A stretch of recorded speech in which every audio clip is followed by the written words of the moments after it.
Jack, we're out for fight number 3 this Saturday. Sorry it's so late, mate, but my boss and your manager is mental and decided to put 5 shows on in the space of 6 weeks. And so trying to catch up with everyone is hard work. But I wanted to catch up with you because you missed out last time, didn't you? Was it July you should have been fighting? June, yeah. June, was it? June? Yeah. And what was the reason? Well, I just fell unwell the week before, and I had a proper good training camp and that for that one. And then Blaine, and I was like, 50-50 about what to do, and then Blaine just said, like, if you're not 100%, people on the night, if you're not performing to your best on the night, they don't care, do they? Once you get in that ring, it's on you, innit? So we knew that we won't be one too far around the corner, so I just got over that, then got straight back in the gym, ready for this one. Yeah, and you feel real good for this one? Yeah. I've been getting some good sparring in and that. Who have you been moving around with them? Well, since my last fight, I've probably had like the best bit of sparring. I've done like a few rounds with Nick Ball, Zelfa. The Wrecking Ball. Yeah, a few rounds with Zelfa the other week, which was good.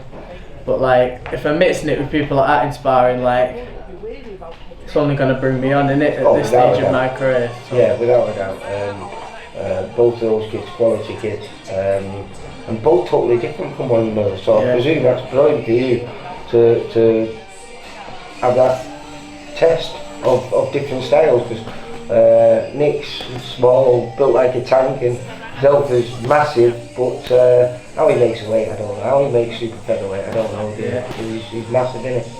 Yeah, well, at the minute, obviously, you're not going to have like a set game plan eye for an opponent. No. So you've got to just bar different weights, different levels, different styles. Prepare for everything. Yeah. But we do know that you've got a good opponent on Saturday. We've got a kid who's caused a few upsets on our shows, and a lot of other people's shows as well. Karl Sampson. Yeah. In fact, he made his debut on a VIP show a couple of years back now. I think this is his 29th fight. I think he's got 5 wins, a draw on his record, and I think it was actually his last fight he got stopped, but it was the first time he's been stopped as a professional, and I think he had to retire because he got a damaged eye, didn't he? Yeah, well, obviously all the Karl's fights as well would have been against prospects, wouldn't they, near enough? Well, he beat 3 prospects. Well, actually no, 2 of them were prospects. One of them was another man doing his job on the road, John Spencer. Yeah. But the other 2 kids were both unbeaten, and one of them I know really well, Lewis Wood, and that was on a Pat Barrett show, Black Flash. Yeah. So yeah, he's a quality kid. He got a win over Lerone Harrison on one of our shows. Yeah.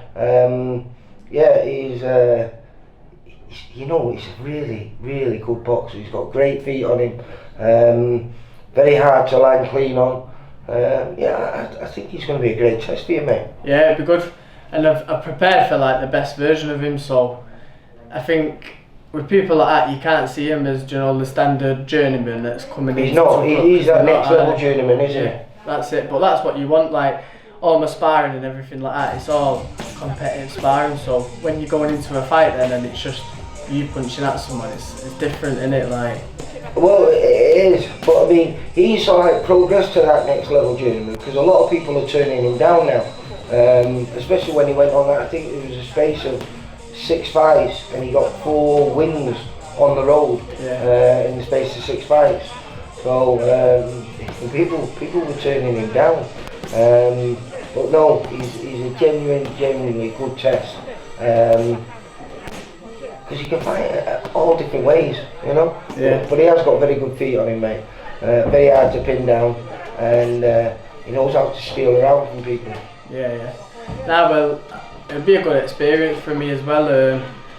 Might show me a few problems I've not faced in the pros. I'm sure I would have in the amateurs, but it's a lot different in the pros. Does it feel a long time ago, the amateurs, for you that way? Yeah, it does, to be fair. You still remember everything, obviously, that you've done and the fights you've had and that, but it is a different game, innit? It's the same game, but slightly different. Slightly different, yeah. But I was just noticing when you were putting the top on there as one of your sponsors, physically, you're changing, mate. You're changing, you know, because you've always been skin and bone, which is deceiving because I think you hit a lot harder than people think you're going to hit because you are so skinny.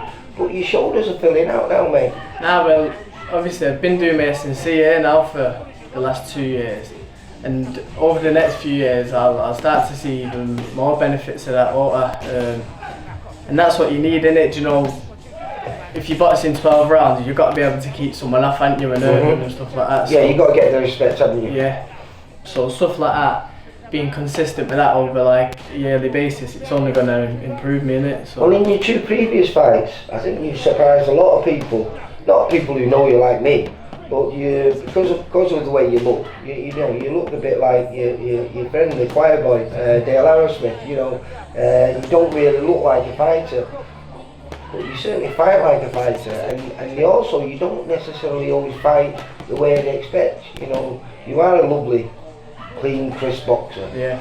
But you're quite vicious as well. Yeah.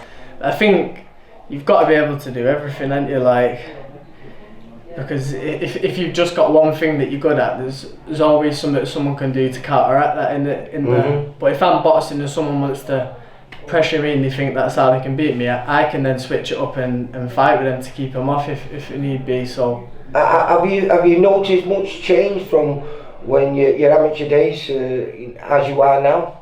Because you've been a pro now, coming up to, it'll be just over a year, is it now? A year in December it'll be. A year in December. Yeah. So has there been much change for you?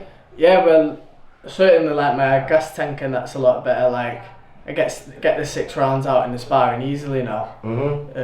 Whereas before, like while I was still amateur, you've got to sort of pace yourself, ain't you, through the 6. Well, yeah, but also your amateur pace was ridiculously fast. Yeah. Has that suited you, slowing it down a little bit, you know, and taking your time a bit more with your shots and being able to sit down on them a little bit more? Yeah, because I think in the amateurs, while it's a rapid pace, I could, you know, find the counters at that pace. So now when it's a little bit slower, is it like it's in slow motion for you? Yeah, like I'm finding it like a bit easier to land my shots, and obviously while I've got that bit extra time to see the shot as well, I can then put a bit more power behind it and that. So are you excited for it? Because I mean, you know, you've probably still got a good another 3, maybe 4 proper learning fights before we're going to be looking to test you with that next level, you know. Do you think this is going to be your last 4? Before the end of the year, would you like to try a 6? Or because Steve likes to do 4 4s, at least 2 or 3 6s before you move up to 8 rounds. But would you, because you've missed out on that one fight, would you like to jump up to 6 before the end of the year? Yeah, but look, I'd speak to Ricky and Blaine, you know, and see what they think, whether it be like getting another fight in quicker than usual, you know, quick turnaround. Right. Because I'm always in the gym anyway, so I can fight on 2-3 weeks notice. Like, I'm never like dead far over my weight or anything like that. So whether it be have another one like that or go straight into a 6, I'd be ready for whatever. And with this strength and conditioning you're doing, this filling out that you do, because you're a tall kid for the weight, is super featherweight still a realistic target for you? Yeah, definitely. This fight was going to be at £2 over that on the day, so it's easy enough for me to make. Yeah. Yeah. And you don't think that further down the lines? Yeah. What are you now? Are you 21 now? Are you? 22. 22. Yeah. So yeah. By the time I get to titles in 3 years, maybe. Do you know what I mean? I could be a lightweight, but I'm not gonna like boil myself down either. No. Like if I naturally go bigger, then I go bigger. But at the minute, I think I'd be good at super feather. Have you noticed much of a change? Because you know, even though you're a dedicated amateur, you're perhaps only training 5 times a week. Yeah. Now you're training probably 12 times a week. You know, twice a day, 6 days a week. Have you? Because I've just said to you before, I see a physical difference. Yeah. But do you feel a difference? Yeah, well, especially while you're an amateur, you try and train as much as you can, don't you? But when you're a pro, it's your job, innit? So we're in here every morning and we do our own sessions at night. But even when I'm not fighting, like, I see myself still doing double sessions a day and that, you know, just keep it ticking over and that. So you're still madly in love with this sport? Yeah, I love it. I don't know what I do for one training really.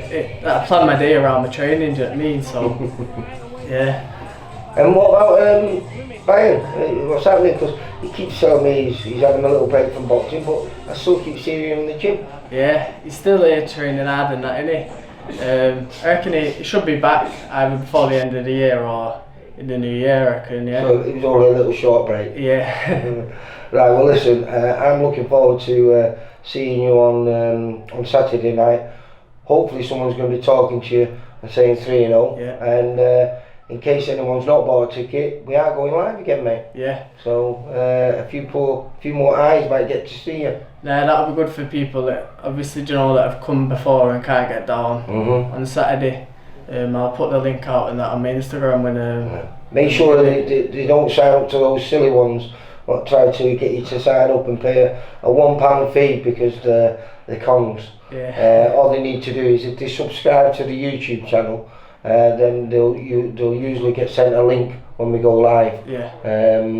Or a notification, I should say, when we go live. But listen, I'm really looking forward to it because the show's a good show as well, mate. You know, we've got some super talent on there. Obviously yourself. We've got Samir Aftab.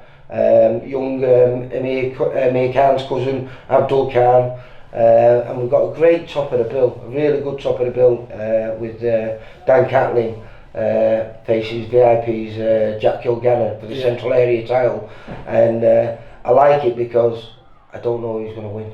I really don't know who's going to win. They're both good quality kids, and I think we've all, as we've just said before, you've all been matched really, really well on this fight. So there's no gimmies for anyone. And if you're not on form, as Karl Sampson's proved on numerous occasions, it can cause a big upset. Yeah, I will be though, don't worry. I know you will be. For all boxing info, news, and latest interviews, amateur and pro across the north, click and subscribe. VIP Boxing Promotions. Also, Twitter, Instagram and Facebook.